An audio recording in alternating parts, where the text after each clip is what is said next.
And in the 2nd year of the reign of Nebuchadnezzar, Nebuchadnezzar dreamed dreams wherewith his spirit was troubled, and his sleep brake from him. Then the king commanded to call the magicians, the astrologers, and the sorcerers, and the Chaldeans, for to show the king his dreams.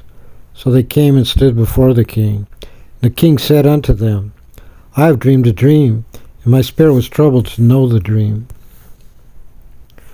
Then spake the Chaldeans to the king in Syriac, O king, live forever. Tell thy servants the dream. We will show the interpretation. The king answered and said to the Chaldeans, The thing is gone from me. If ye will not make known unto me the dream, with the interpretation thereof, ye shall be cut in pieces, and your houses shall be made a dunghill. But if ye show the dream and the interpretation thereof, ye shall receive of me gifts, and rewards, and great honor.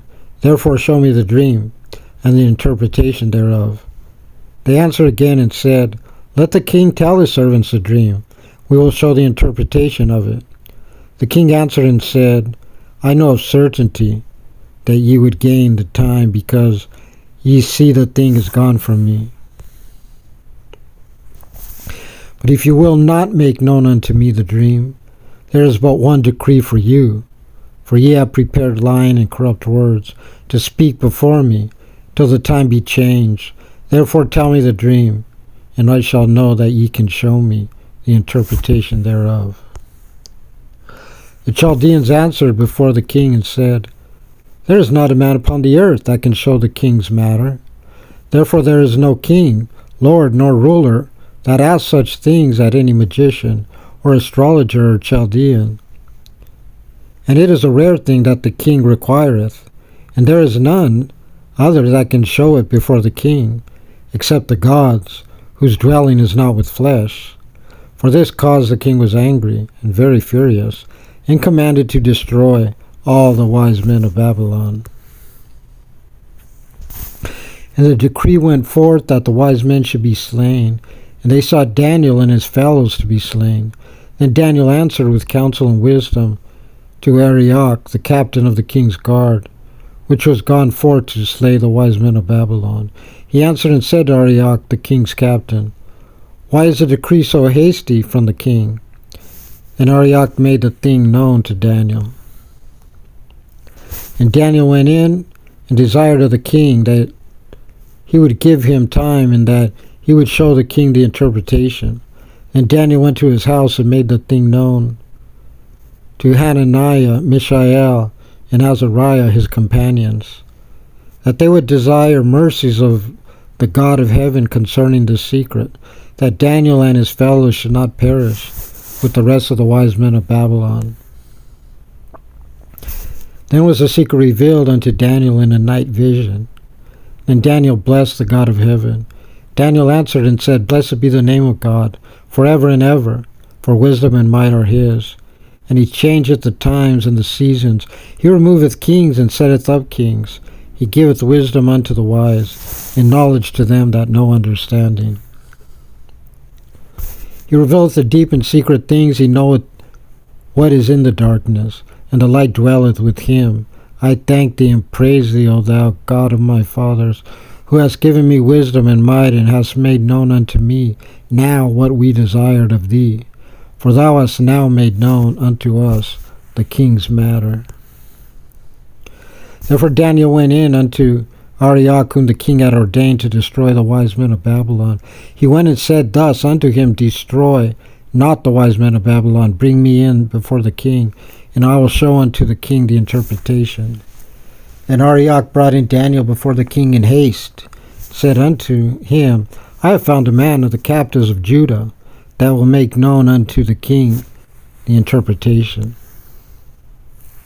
The king answered and said to Daniel, whose name was Belteshazzar, that art thou able to make known unto me the dream which I have seen, and the interpretation thereof? Daniel answered in the presence of the king and said, The secret which the king hath demanded, cannot the wise men, the astrologers, the magicians, the soothsayers show unto the king. But there is a God in heaven that revealeth secrets, and maketh known to the king Nebuchadnezzar what shall be in the latter days. Thy dream and thy visions of thy head upon thy bed are these. As for thee, O king, thy thoughts came into thy mind upon thy bed. What should come to pass hereafter? He that revealeth secrets maketh known to thee what shall come to pass. But as for me, this secret is not revealed to me for any wisdom that I have, more than any living, but for their sakes I shall make known the interpretation to the king, and that thou mightest know the thoughts of thy heart. Thou, O king, sawest, and behold, a great image. This great image, whose brightness was excellent, stood before thee, and the form thereof was terrible. This image's head was of fine gold, his breast and his arms of silver, his belly and his thighs of brass, his legs of iron, his feet part of iron and part of clay. Thou sawest till that a stone was cut out without hands, which smote the image upon his feet that were of iron and clay, and brake them to pieces. Then was the iron, the clay, the brass, the silver, and the gold broken to pieces together, and became like the chaff of the summer threshing floors, and the wind carried them away, that no place was found for them. And the stone that smote the image became a great mountain, and filled the whole earth. This is the dream. We will tell the interpretation thereof before the king. Thou, O king, art a king of kings, for the God of heaven hath given thee a kingdom, power, and strength, and glory. And wheresoever the children of men dwell, the beasts of the field and the fowls of the heaven hath he given into thine hand, and hath made thee ruler over them all. Thou art this head of gold. And after thee shall arise another kingdom inferior to thee, and another third kingdom of brass, which shall bear rule over all the earth. And the fourth kingdom shall be strong as iron. For as much as iron breaketh in pieces, and subdueth all things, and as iron that breaketh all these, shall it break in pieces and bruise.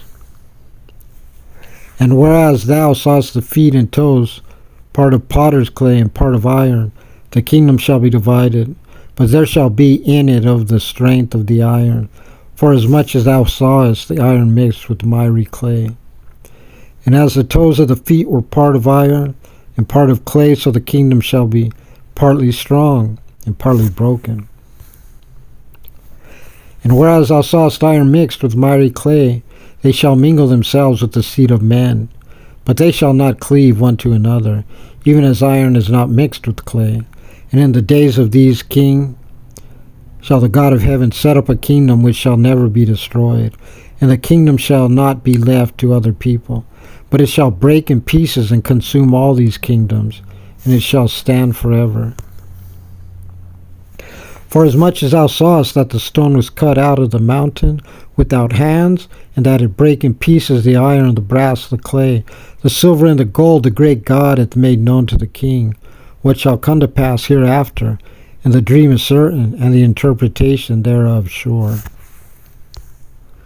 Then the king Nebuchadnezzar fell upon his face, and worshipped Daniel, and commanded that they should offer an oblation and sweet odors unto him.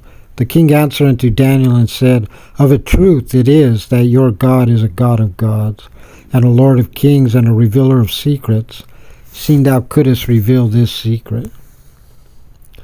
Then the king made Daniel a great man, and gave him many gifts, and made him ruler over the whole province of Babylon, and chief of the governors over all the wise men of Babylon. Then Daniel requested of the king, and he set Shadrach, Meshach, and Abednego over the affairs of the province of Babylon. But Daniel sat in the gate of the king.